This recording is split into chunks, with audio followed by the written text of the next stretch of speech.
Hello students, आज की इस वीडियो में हम डिस्कस करने वाले हैं पेपर कोड BSOC 134 यानी समाज शास्त्रीय जांच की विधि।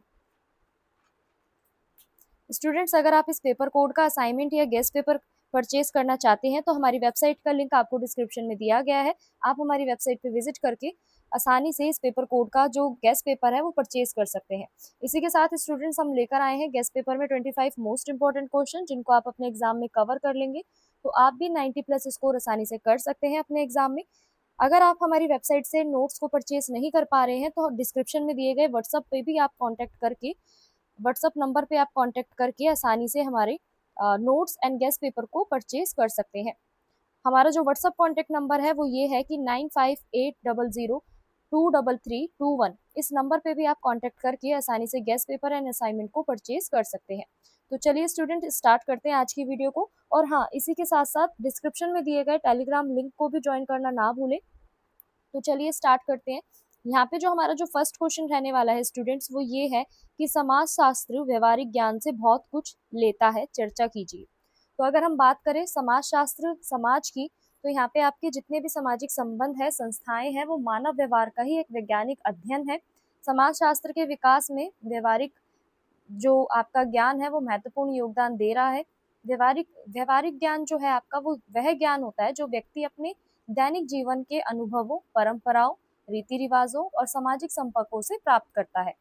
समाजशास्त्री समाज को समझने के लिए केवल पुस्तकीय ज्ञान पर ये निर्भर नहीं रहते, बल्कि लोगों के वास्तविक जीवन के अनुभवों और व्यवहारों का भी हमें अध्ययन यहाँ पे देखने को मिलता है। तो इस प्रकार हम कह सकते हैं कि जो आपका समाजशास्त्र जो है वो व्यवहारिक ज्ञान से बहुत कुछ ग्रहण करता है। तो बेसिकली यहाँ पे हमें इस प्रश्न में क्या बताना है कि समाजशास्त्र जो है आपका वो व्यवहारिक ज्ञान से बहुत कुछ लेता है, इस पे हमें चर्चा करनी है। तो समाजशास्त्र की बात करें तो समाजशास्त्र समाज जो है ना, वो जितने भी हमारे सामाजिक संबंध है, संस्थाओं में जितना भी मानव व्यवहार जो है उसका एक वैज्ञानिक दृष्टिकोण है। वही समाजशास्त्र के विकास में ना आपका जो व्यवहारिक ज्ञान है इसका बहुत ज्यादा योगदान रहा है।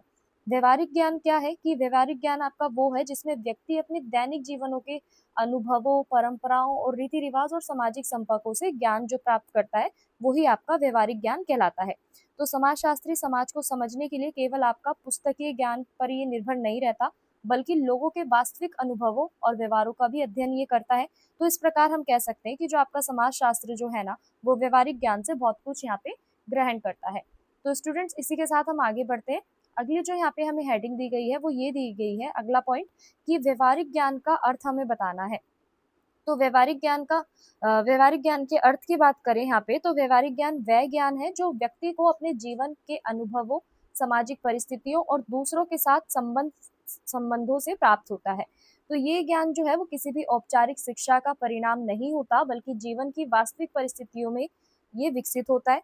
उदाहरण के लिए परिवार में रहने वाले मित्रों के साथ जो आपके संबंध बनाने हैं, ठीक है, बाजार में खरीदारी करने या सामाजिक कार्यक्रमों में भाग लेने से जो समझ यहाँ पे विकसित होती है उसको ही हम क्या कहते हैं, व्यवहारिक ज्ञान कहते हैं।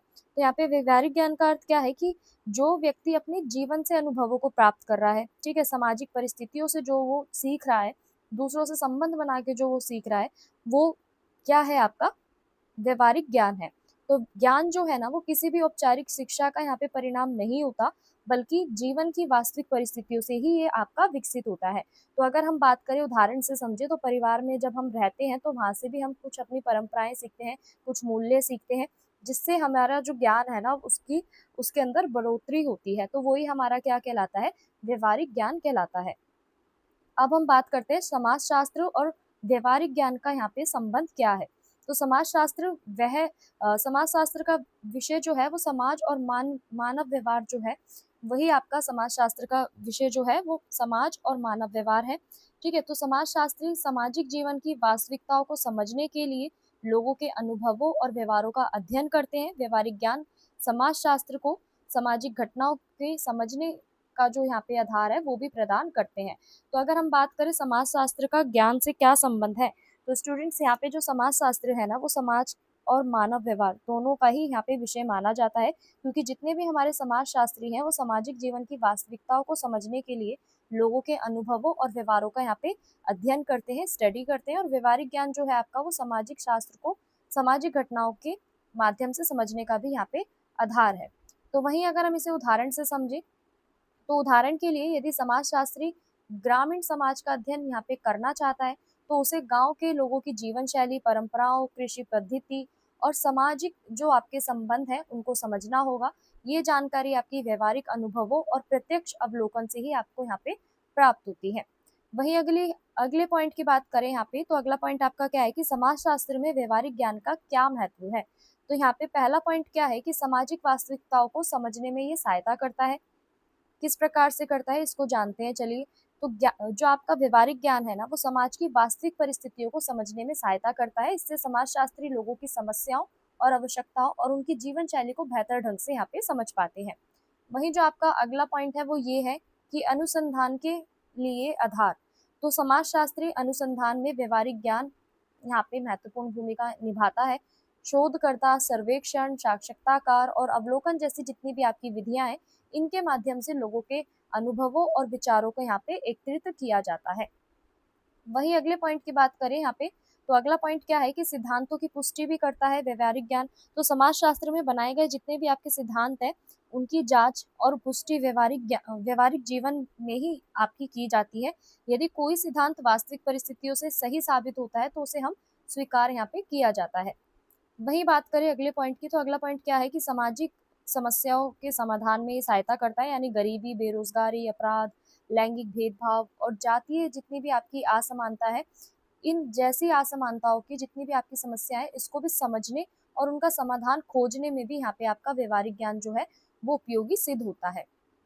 अगला जो पॉइंट है वो ये है कि समाजशास्त्र और व्यवहारिक ज्ञान में अंतर। तो हालांकि सामाजिक शास्त्र जो है वो व्यवहारिक ज्ञान से बहुत कुछ प्राप्त करता है, फिर भी दोनों में अंतर है। व्यवहारिक ज्ञान जो है वो व्यक्तिगत अनुभवों पर आधारित होता है और कभी कभी पक्षपात पूर्ण हो सकता है। दूसरी ओर अगर हम देखें तो समाजशास्त्र जो है आपका वो वैज्ञानिक पद्धतियों का उपयोग करके तथ्यों का निष्पक्ष अध्ययन यहाँ पे करता है। समाजशास्त्र जो है वो व्यवहारिक ज्ञान को व्यवस्थित और तार्किक और वैज्ञानिक रूप भी यहाँ पे प्रदान करता है। तो इसी के साथ स्टूडेंट्स अगर हम बात करें इसके निष्कर्ष की, तो इसका निष्कर्ष क्या कहता है इस प्रश्न का कि समाजशास्त्र जो है वो व्यवहारिक ज्ञान से गहराई से जुड़ा हुआ है और उससे बहुत कुछ हम यहाँ पे प्राप्त करते हैं। लोगों के जो आपके दैनिक जो अनुभव है, सामाजिक व्यवहार है और जीवन की जो वास्तविक परिस्थितियां हैं, समाजशास्त्र के अध्ययन का यहाँ पे महत्वपूर्ण आधार है। फिर भी समाजशास्त्र जो है वो केवल आपका व्यवहारिक ज्ञान तक सीमित नहीं रहता, बल्कि उसे वैज्ञानिक दृष्टिकोण से यहाँ पे परखा जाता है, व्यापक सामाजिक निष्कर्ष यहाँ पे प्रस्तुत करता है। इसलिए हम कह सकते हैं कि व्यवहारिक ज्ञान जो है वो समाजशास्त्र की ही नींव है, जबकि समाजशास्त्र उसका वैज्ञानिक और व्यवस्थित रूप भी है। तो इसी के साथ ये प्रश्न आपका यहाँ पर समाप्त होता है। अगले प्रश्न की ओर बढ़ते हैं। अगला प्रश्न जो है वो ये है कि आंकड़े जो है, आंकड़े संग्रहण में आईसीटी के उपयोग की व्याख्या कीजिए। आईसीटी यानी आपका इंफॉर्मेशन एंड कम्युनिकेशन टेक्नोलॉजी की यहाँ पे बात करें, अर्थात सूचना एवं संचार प्रौद्योगिकी जो है आपकी आधुनिक युगों में आंकड़ों के संग्रहण, प्रसंस्करण और विश्लेषण और प्रबंधन का यहाँ पे एक महत्वपूर्ण साधन बन गई है। पहले आपके जो आंकड़े होते थे, पहले आंकड़े संग्रहण करने के लिए कागजी प्रश्नावली, साक्षात्कार, मैनुअल रिकॉर्डिंग का यहाँ पे उपयोग किया जाता था, जिसमें समय और धन दोनों ही अधिक लगते थे। आज computer, internet, mobile phone, tablet और विभिन्न जो आपके सॉफ्टवेयर हैं, इनकी सहायता से आंकड़ों का यहाँ पे संग्रहण जो है वो अधिक तेज हो गया है, सटीक हो गया है और प्रभावी हो गया है। तो इस तरीके से जो यहाँ पे आंकड़े संग्रहण करने में जो आईसीटी की भूमिका है वो हमें अधिक देखने को मिलती है। तो अब हम ध्यान से इसको समझते हैं कि आंकड़ों का संग्रहण करने में जो आईसीटी का उपयोग है वो क्या है। सबसे पहला उपयोग क्या है कि ऑनलाइन सर्वेक्षण, यानी आईसीटी के माध्यम से ऑनलाइन सर्वेक्षण करना बहुत ज़्यादा आसान हो गया है। शोधकर्ता गूगल फॉर्म्स और माइक्रोसॉफ्ट फॉर्म्स तथा अन्य ऑनलाइन प्लेटफॉर्म का उपयोग करके प्रभावी प्रश्नावली यहाँ पे तैयार कर सकते हैं और उत्तरदाताओं तक इंटरनेट के माध्यम से ये पहुंचा सकते हैं। इससे कम समय में बड़ी संख्या में लोगों तक जानकारी भी यहाँ पे आपकी दी जाती है। तो यहाँ पे आईसीटी के द्वारा ना आंकड़े संग्रहण में सबसे पहला आपका आता है ऑनलाइन सर्वेक्षण, यानी हम ऑनलाइन सर्वेक्षण करना यहाँ पे बहुत ज़्यादा आसान हो गया है। गूगल फॉर्म और माइक्रोसॉफ्ट फॉर्म के जरिए यहाँ पे जितने भी आपके ऑनलाइन प्लेटफॉर्म है, यहाँ पे आसानी से हम प्रश्नावली तैयार कर सकते हैं, उत्तरदाताओं तक हम इंटरनेट के माध्यम से यहाँ पे पहुंचा सकते हैं और इससे कम समय में भारी संख्या में लोगों तक जो जानकारी है वो यहाँ पे प्रदान की जा सकती है। वहीं अगर हम बात करें अगले पॉइंट की, अगला जो पॉइंट है आपका वो ये है कि मोबाइल एप्लीकेशन का उपयोग आज अनेक मोबाइल एप्लीकेशन यहाँ पे जो है आपके आंकड़े संग्रहण के लिए प्रयोग किए जाते हैं। सर्वेक्षणकर्ता मोबाइल या टैबलेट पर डाटा दर्ज कर सकते हैं। इससे कागज की जो आवश्यकता है वो कम होती है और सीधा जो जानकारी है वो डिजिटल रूप से यहाँ पे आपकी सुरक्षित हो जाती है। तो यहाँ पे मोबाइल एप्लीकेशन का भी हमें उपयोग देखने को मिलता है आईसीटी के माध्यम से। वहीं अगर हम बात करें डिजिटल रिकॉर्डिंग की, तो आईसीटी के माध्यम से साक्षात्कार, चर्चा और अवलोकन को ऑडियो या वीडियो के रूप में यहाँ पे रिकॉर्ड में किया जाता है। इससे जो जानकारी है वो अधिक सटीक रूप से सुरक्षित रहती है और बाद में उसका जो विश्लेषण है वो करना बहुत ज़्यादा आसान हो जाता है। वहीं हम बात करें डेटाबेस प्रबंधन की, तो जितने भी आपके संग्रहित आंकड़े जो होते हैं उनको विभिन्न डेटाबेस सॉफ्टवेयर से सुरक्षित यहाँ पे रखा जाता है। डेटाबेस की जो सहायता से जो यहाँ पे बड़ी मात्रा में जो आपकी जानकारी को यहाँ पे व्यवस्थित रूप से संग्रहित किया जाता है, ठीक है, खोजा और अद्यतन किया जाता है। इससे जो आपका डेटा है वो खोने की संभावना यहाँ पे बहुत कम हो जाती है। वहीं हम बात करते हैं अगले पॉइंट की, इंटरनेट और सोशल मीडिया के माध्यम से डेटा संग्रहण। तो आज इंटरनेट और सोशल मीडिया जो है वो महत्वपूर्ण सूचना के स्रोत यहाँ पे बन गए हैं। शोधकर्ता वेबसाइट, ब्लॉग्स और सोशल मीडिया प्लेटफॉर्म तथा ऑनलाइन समुदायों से क्या हुआ है कि उपयोगी आंकड़े यहाँ पे एकत्रित कर सकते हैं हम। इससे आपका इससे आपका समाज, बाजार और लोगों की जो प्रवृत्तियां हैं इनका भी अध्ययन करना आसान हो जाता है। तो इंटरनेट और सोशल मीडिया से भी हम यहाँ पे अपने डेटा को संग्रहण करके रख सकते हैं। अनेकों हमारे जो शोधकर्ता हैं वो वेबसाइट, ब्लॉग, सोशल मीडिया इन सब के माध्यम से अपने पास आंकड़ों को एकत्रित करके रख सकते हैं। वहीं अगले पॉइंट की बात करें तो अगला पॉइंट क्या कहता है कि वास्तविक समय डेटा संग्रहण। तो आईसीटी की सहायता से जो आपके डेटा को वास्तविक समय में एकत्रित यहाँ पे किया जा रहा है। उदाहरण के लिए मौसम विभाग, स्वास्थ्य सेवाएं, यातायात प्रबंधन प्रणाली लगातार डेटा एकत्रित करके तुरंत यहाँ पे आपको डेटा एकत्रित करके तुरंत उपलब्ध कराती है। इससे आपका जो त्वरित जो निर्णय लेने की जो सहायता है इसमें भी आपको सहायता मिलती है, निर्णय लेने में त्वरित, ठीक है। अब अगला जो पॉइंट है आपका वो ये है कि स्व संचालित डेटा संग्रहण। तो विभिन्न जो आपके सेंसर हैं, कैमरे हैं, डिजिटल उपकरण हैं, ये क्या करते हैं, आंकड़ों को आपके एकत्रित करते हैं। उदाहरण के लिए जितनी भी आपकी बायोमेट्रिक मशीनें होती हैं, सीसीटीवी कैमरे होते हैं, जीपीएस होते हैं, ये जितने भी आपके उपकरण हैं वो लगातार डेटा रिकॉर्ड करते रहते हैं। इससे मानवीय त्रुटियां कम होती हैं और डेटा भी आपका यहाँ पे विश्वसनीय बना रहता है। अब हम बात करते हैं यहाँ पे आपका आंकड़े संग्रहण में आईसीटी के लाभ कौन से हैं। तो स्टूडेंट्स अगर हम लाभ की बात करें तो आईसीटी क्या कर रहा है, हमारे समय और लागत की भी बचत कर रहा है, ठीक है। आंकड़ों का जो यहाँ पे आंकड़ों की जो शुद्धता है और जो विश्वसनीयता है यहाँ पे वो भी बढ़ रही है, ठीक है। वहीं अगर हम बात करें बड़ी मात्रा में जितना भी आपका डेटा है उसको संग्रहित करना यहाँ पे सरल हो गया है और डेटा का विश्लेषण और प्रस्तुतिकरण भी सरल हो गया है। जानकारी को सुरक्षित रूप से यहाँ पे संग्रहित किया जा सकता है और वास्तविक समय में जो आपकी सूचना है वो भी यहाँ पे प्राप्त की जा सकती है। तो अगर हम बात करें इस प्रश्न के निष्कर्ष की, तो निष्कर्ष क्या कहता है कि आईसीटी ने आंकड़े संग्रहण की जो प्रक्रिया को अधिक आधुनिक बनाया है, तेज बनाया है, प्रभावी बनाया है। इसके उपयोग से जो आपके शोधकर्ता है वो संस्थानों और सरकारी विभागों को कम समय में अधिक सटीक जानकारी यहाँ पे उन्हें प्राप्त होती है। और वर्तमान में जो आपके डिजिटल युग में जो आंकड़े जो हैं उनको संग्रहण के लिए आईसीटी की जो भूमिका है वो यहाँ पे बहुत ज़्यादा महत्वपूर्ण है और भविष्य में इसका जो महत्व है वो और भी ज़्यादा बढ़ने की संभावना हमें देखने को मिलती है। तो स्टूडेंट्स अगर हम बात करें यहाँ पे इस प्रश्न के निष्कर्ष की, तो निष्कर्ष क्या कहता है कि जो आईसीटी की भूमिका है डाटा को संग्रहित करके रखने में वो बहुत ज़्यादा है। क्यों है? क्योंकि डाटा संग्रहण की जो पूरी प्रक्रिया है वो बहुत ज़्यादा यहाँ पे आधुनिक और तेज प्रभावी हम इसको यहाँ पे बना सकते हैं आईसीटी के माध्यम से। इसके अंदर जितने भी आपके उपयोग से आईसीटी के उपयोग से जितने भी आपके शोधकर्ता है, संस्थान है, डिजिटल जो आपके सरकारी विभाग है, इनको कम समय में हम एक सटीक जानकारी यहाँ पे प्रदान करा सकते हैं और वर्तमान डिजिटल युग में जो आपके आंकड़े हैं उनको भी संग्रहण करके हम रख सकते हैं। तो आईसीटी की जो भूमिका है वो अलग-अलग क्षेत्रों में हमें देखने को मिलती है, चाहे फिर वो आपका शिक्षा का क्षेत्र हो, स्वास्थ्य हो या कृषि क्षेत्र हो, सब में हमें आईसीटी की जो भूमिका है वो देखने को मिलती है और ये हमारे लिए महत्वपूर्ण भी है और भविष्य में इसका जो महत्व है वो और अधिक बढ़ने की यहाँ पे संभावना है। तो अगर हम बात करें अगले प्रश्न की, तो अगला प्रश्न आपका क्या है कि मात्रात्मक शोध क्या है गुणात्मक और मात्रात्मक शोध के बीच में हमें अंतर बताना है। तो देखो शोध मतलब क्या होता है कि रिसर्च, ठीक है। तो यहाँ पे हम पहले छोटा सा इंट्रो से समझते हैं। शोध किसी विषय, समस्या या घटना के बारे में व्यवस्थित रूप से जानकारी प्राप्त करने की प्रक्रिया होती है। शोध के माध्यम से नए तथ्यों की यहाँ पे खोज की जाती है तथा पहले से जो आपके पास उपलब्ध ज्ञान है उसको और भी ज्यादा विस्तारित रूप यहाँ पे दिया जाता है। तो बेसिकली अगर हम शोध की बात करें, शोध का मतलब होता है आपका रिसर्च। रिसर्च क्यों की जाती है? किसी भी विषय के ऊपर जब आपकी जो कोई भी समस्या जो है वो लंबे समय तक बनी हुई है, ठीक है, कोई भी जो घटना है वो बार बार घटित हो रही है, तो किसी भी समस्या को जानने के लिए ना हम यहाँ पे क्या करते हैं, रिसर्च करते हैं।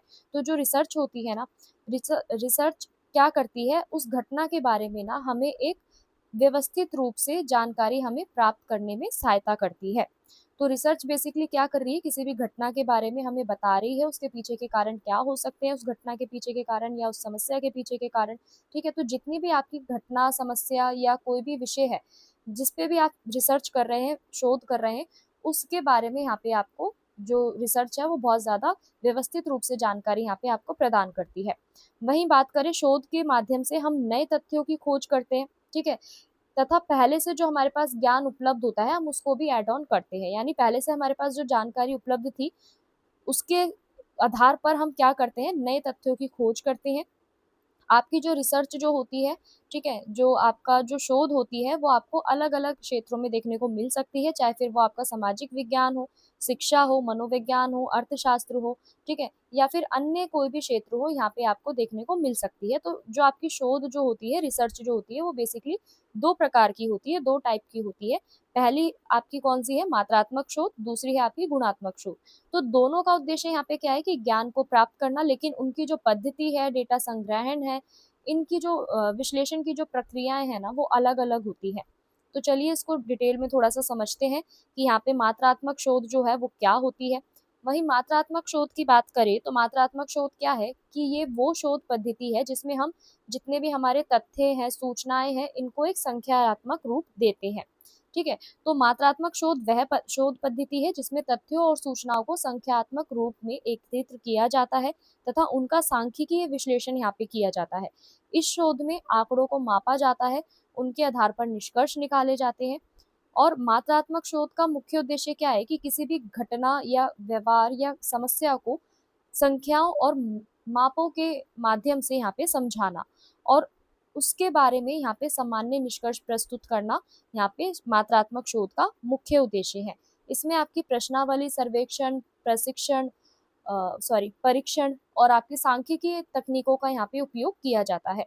वहीं अगर हम इसे उदाहरण से समझे तो यदि किसी विद्यालय में ये जानना है कि कितने प्रतिशत विद्यार्थी ऑनलाइन शिक्षा से संतुष्ट है, तो विद्यार्थियों से प्रश्न पूछकर उनके उत्तर को संख्याओं में बदलकर विश्लेषण यहाँ पे किया जाएगा। तो वही आपका क्या कहलाएगा, मात्रात्मक शोध कहलाएगा। तो अब हम इसकी बात करें मात्रात्मक शोध की प्रमुख विशेषताओं की, तो इसमें आपके जितने भी सांख्यात्मक आंकड़े होते हैं उनको उपलब्ध कराया जाता है। यानी संख्याओं में आपकी जितनी भी हमें इंफॉर्मेशन मिलती है हम संख्याओं में उसको यहाँ पे रिप्रेजेंट करते हैं। निष्कर्ष सांख्यिकीय विश्लेषण पर ही आधारित होता है। जो भी आपका कंक्लूजन निकलता है रिसर्च के बाद वो भी नंबर्स पे ही बेस्ड होता है।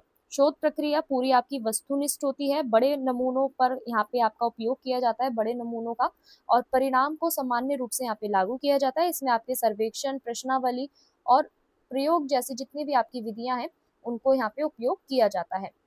वहीं अगर हम बात करें स्टूडेंट्स, यहाँ पे इन दोनों के बीच में क्या अंतर है, यानी गुणात्मक और मात्रात्मक शोध के बीच में मुख्य अंतर क्या है। तो यहाँ पे एक तरफ आपको आधार दिया गया है, शोध दिया गया है, गुणात्मक शोध और मात्रात्मक शोध दिया गया है। तो देखो यहाँ पे अर्थ से अगर हम समझे तो किसी भी घटना या व्यवहार को गहराई से समझने का प्रयास यहाँ पे कौन करता है, गुणात्मक शोध करती है। वही मात्रात्मक शोध को समझे तो किसी भी घटना को एक संख्या के रूप में ये क्या करता है, मापता है। तो डेटा के प्रकार की बात करें तो गुणात्मक शोध में आपका शब्दों, विचारों और अनुभवों और भावनाओं के ऊपर ही आधारित होता है, और वहीं आपका मात्रात्मक शोध जो होता है वो संख्याओं और आंकड़ों पर आधारित होता है। और इनका उद्देश्य की बात करें तो गुणात्मक शोध का उद्देश्य क्या है कि किसी भी घटना या समस्या के पीछे के कारण क्या है उसको जानना है, अनुभव और दृष्टिकोण को समझना है, ठीक है। वहीं अगर हम बात करें यहाँ पे मात्रात्मक शोध की, तो मात्रात्मक शोध का उद्देश्य यहाँ पे क्या है कि तथ्यों को मापना और तुलना करना। वही इनके नमूना आकार की बात करें तो यहाँ पे जो गुणात्मक शोध जो होती है वो आपकी बहुत छोटी होती है और चयनित समूह ही आपके इसमें शामिल होते हैं, ठीक है। और वहीं अगर हम बात करें मात्रात्मक शोध की, तो यहाँ पे आपका जो यहाँ पे इसका जो आकार होता है वो बहुत बड़ा होता है और इसमें प्रतिनिधित्व जो करने वाला जो ग्रुप होता है वो बहुत ज़्यादा यहाँ पे बड़ा देखने को मिलता है। वहीं अगर हम बात करें डेटा संग्रहण विधि की, तो यहाँ पे गुणात्मक शोध में आपका साक्षात्कार यानी आपका इंटरव्यू, अवलोकन और चर्चा के माध्यम से यहाँ पे डेटा को संग्रहित करा जाता है। वही मात्रात्मक शोध में आपकी प्रश्नावली, सर्वेक्षण और परीक्षण, ये सारी चीजें यहाँ पे एड ऑन होती है। विश्लेषण की अगर बात करें तो गुणात्मक में आपका वर्णनात्मक और व्याख्यात्मक दोनों ही यहाँ पे इस तरीके से विश्लेषण करा जाता है किसी भी समस्या का। वहीं अगर हम बात करें मात्रात्मक शोध की, तो मात्रात्मक शोध में आपका सांख्यिकीय और गणनात्मक ही होता है। गणनात्मक मीन्स यहाँ पे संख्याओं के द्वारा ही आपका जो विश्लेषण है उसे प्रदान किया जाता है। वहीं परिणाम की बात करें तो गुणात्मक जो है, गुणात्मक शोध में आपका विस्तृत और गहन जानकारी हमें ये प्रदान करता है। वही मात्रात्मक क्या करता है कि सटीक और मापनीय जो निष्कर्ष होते हैं वो हमें प्रदान करता है। शोधकर्ता की भूमिका क्या होती है? गुणात्मक में जो आपके शोधकर्ता होते हैं, इनकी जो सहभागिता होती है वो बहुत ज्यादा अधिक होती है, और जो आपके मात्रात्मक शोध होती है इसमें आपकी जो शोधकर्ता की जो भूमिका होती है वो एकदम अपेक्षाकृत होती है और निष्पक्ष होती है। वहीं अगर अगले पॉइंट की बात करें तो इसमें जो लचीलापन जो होता है, गुणात्मक शोध में लचीलापन अधिक होता है यानी फ्लेक्सिबल ये ज़्यादा होती है, और मात्रात्मक शोध की बात करें तो यहाँ पे आपका कम लचीलापन देखने को मिलता है और अधिक ये संचारित होती है। उदाहरण से समझे तो छात्रों के अनुभवों का यहाँ पे अध्ययन हमें देखने को मिलता है गुणात्मक शोध में, और मात्रात्मक शोध में आपका छात्रों के परीक्षा के जो परिणाम है उसका यहाँ पे परिशद निकालना होता है। वहीं इस प्रश्न के निष्कर्ष की बात करें तो हम अंत में कह सकते हैं जो आपका मात्रात्मक शोध जो है ना वो एक वैज्ञानिक और व्यवस्थित शोध पद्धति है जिसमें आपकी संख्यात्मक और आंकड़ों का जो संग्रह है, ठीक है, उसका यहाँ पे विश्लेषण किया जाता है। किसी समस्या के मापनीय और वस्तुनिष्ठ पहलुओं को समझने में ये सहायता करता है। दूसरी ओर गुणात्मक शोध जो है वो लोगों के अनुभवों, विचारों और भावनाओं को गहराई से समझने का भी अवसर प्रदान करता है। दोनों ही शोध पद्धति क्या है, अपने अपने क्षेत्र में महत्वपूर्ण है और कई बार बेहतर परिणाम प्राप्त करने के लिए दोनों का ही यहाँ पे संयुक्त रूप से उपयोग भी किया जाता है। तो इस प्रकार आपका जो गुणात्मक और मात्रात्मक शोध जो है ना वो एक दूसरे के पूरक है तथा ज्ञान के विकास में भी अपना महत्वपूर्ण योगदान यहाँ पे देते हैं। अब हम बात करते हैं स्टूडेंट्स हमारे अगले प्रश्न की। अगला जो प्रश्न है आपको वो ये दिया गया है कि सामाजिक शोध क्या है, इसकी प्रकृति एवं इसके उद्देश्य को समझाइए। तो अगर हम बात करें यहाँ पे सामाजिक शोध की, यानी आपका जो सोशल रिसर्च जो होती है उसका उद्देश्य क्या है, अगर इसकी बात करें तो देखो मनुष्य एक सामाजिक प्राणी है और समाज में अनेक प्रकार की समस्याएं, घटनाएं तथा परिवर्तन होते रहते हैं। तो इन सामाजिक घटनाओं को समझने और उनके कारणों का पता लगाने के लिए ही और उनके समाधान खोजने के लिए ही यहाँ पे आपका एक व्यवस्थित अध्ययन की आवश्यकता होती है। इसी व्यवस्थित और वैज्ञानिक अध्ययन को हम क्या कहते हैं, सामाजिक शोध कहा जाता है। सामाजिक शोध जो है वो आपका समाज और सामाजिक संबंधों में जितनी भी आपकी संस्थाएं हैं, व्यवहार है तथा समस्याओं का यहाँ पे गहन अध्ययन यहाँ पे किया जाता है और ये पूरा आपका एक वैज्ञानिक प्रक्रिया होती है। तो अब हम बात करते हैं यहाँ पे आपका सामाजिक शोध के अर्थ की। तो सामाजिक शोध के अर्थ की स्टूडेंट्स अगर हम यहाँ पे बात करें तो सामाजिक शोध वह आपकी वैज्ञानिक प्रक्रिया है जिसके माध्यम से समाज से संबंधित जितने भी आपके तथ्य हैं उनका संग्रहण, विश्लेषण और व्याख्या यहाँ पे की जाती है। इसका मुख्य उद्देश्य क्या है कि सामाजिक घटनाओं और समस्याओं को समझना तथा उनके बारे में नए ज्ञान को प्राप्त करना। प्रसिद्ध समाजशास्त्री जो है आपके वो हैं पीवी यंग के अनुसार सामाजिक शोध क्या है, एक वैज्ञानिक योजना है जिसका जो उद्देश्य है वो नए तथ्यों की खोज करना तथा पुराने तथ्यों की यहाँ पे जांच और सत्यापन करना। तो उदाहरण के लिए कोई भी जो शोध करता है वो बेरोजगारी, गरीबी, शिक्षा, अपराध या जनसंख्या वृद्धि जैसी जितनी भी आपकी सामाजिक समस्याएं हैं उनका यहाँ पे अध्ययन करता है, तो वही आपका सामाजिक शोध कहलाता है। अब हम बात करते हैं सामाजिक शोध की जो प्रकृति है वो क्या है।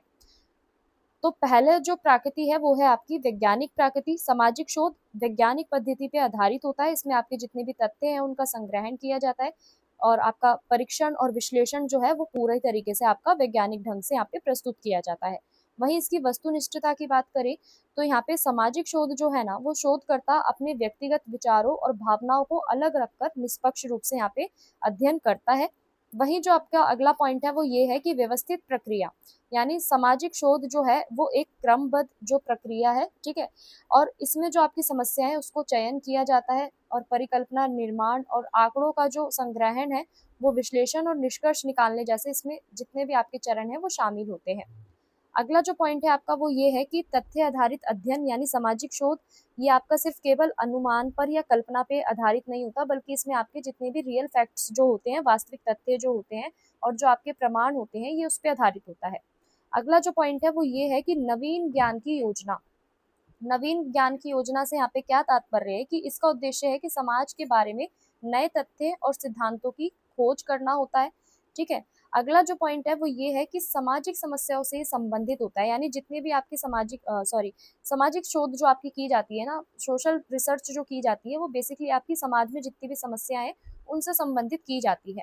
तो सामाजिक शोध मुख्य रूप से समाज में आपकी जितनी भी उपस्थित समस्याएं हैं, व्यवहार है, संबंध है, उसका यहाँ पे गहन अध्ययन किया जाता है।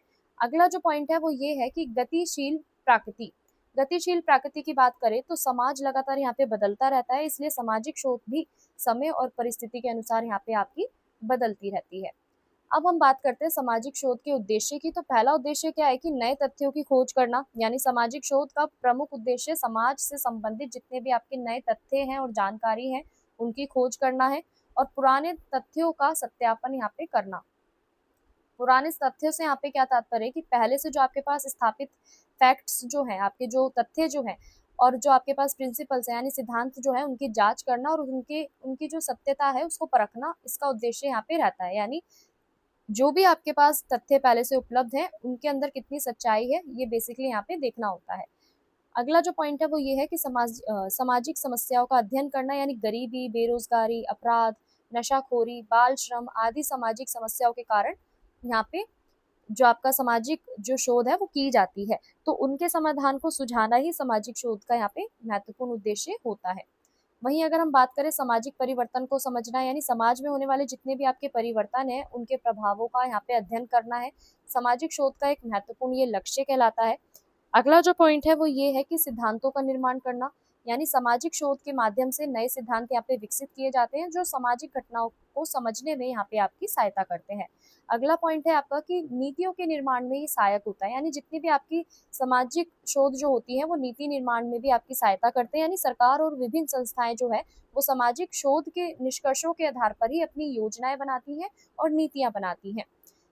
अगला जो पॉइंट है वो ये है सामाजिक शोध के लाभ का कि भविष्यवाणी करना। सामाजिक शोध वर्तमान परिस्थितियों का अध्ययन तो करता ही है, बल्कि ये समाज में जो भी आपकी भविष्य की जो सामाजिक प्रवृत्तियां हैं उनका भी अनुमान लगाने में भी हमारी मदद करता है। नेक्स्ट पॉइंट है आपका समाज के विकास में योगदान, यानी शोध के माध्यम से हमारे पास जितना भी ज्ञान होता है वो समाज के विकास और कल्याण में महत्वपूर्ण भूमिका निभाता है। तो स्टूडेंट्स अब हम बात करते हैं इस प्रश्न के निष्कर्ष की।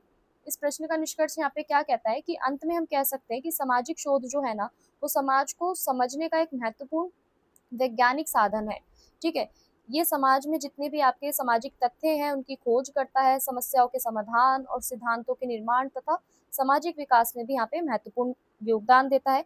इसकी वैज्ञानिक और वस्तुनिष्ठ व्यवस्थित प्रकृति इसे समाजशास्त्र तथा अन्य सामाजिक विज्ञानों के लिए अत्यंत उपयोगी बनाती है। सामाजिक शोध जो है, सामाजिक शोध के माध्यम से समाज की जितनी भी आपकी वास्तविक स्थिति है उसको हम समझ सकते हैं, उसमें सुधार कर सकते हैं और विकास की ओर उसको ले जाने के हम प्रभावी कदम भी उठा सकते हैं। तो बेसिकली हमने यहाँ पे सामाजिक शोध से क्या समझा कि जो सामाजिक शोध है ना वो समाज में जितनी भी आपकी परेशानियां हैं, जितनी भी समस्याएं हैं, ठीक है, उनको समझने में हमारे लिए एक अत्यंत उपयोगी सिद्ध होती है, ठीक है। सामाजिक जो तथ्य हैं उनकी खोज करने में, समाज की समस्याओं का समाधान करने में, समाज का विकास करने में भी ये महत्वपूर्ण भूमिका निभाती है। तो सामाजिक शोध के माध्यम से ना हम समाज की वास्तविक स्थिति समझते हैं कि कहाँ पे वास्तविक जो आपकी जो समस्याएं हमें देखने को मिल रही हैं समाज के अंदर, कहाँ पे हमें सुधार की आवश्यकता है और कौन कौन सी जो चीज़ें हैं, कौन कौन से ऐसे जो प्रभावी कदम हैं जो समाज के सुधार में सहायता करते हैं और समाज की प्रगति को भी आगे बढ़ाते हैं।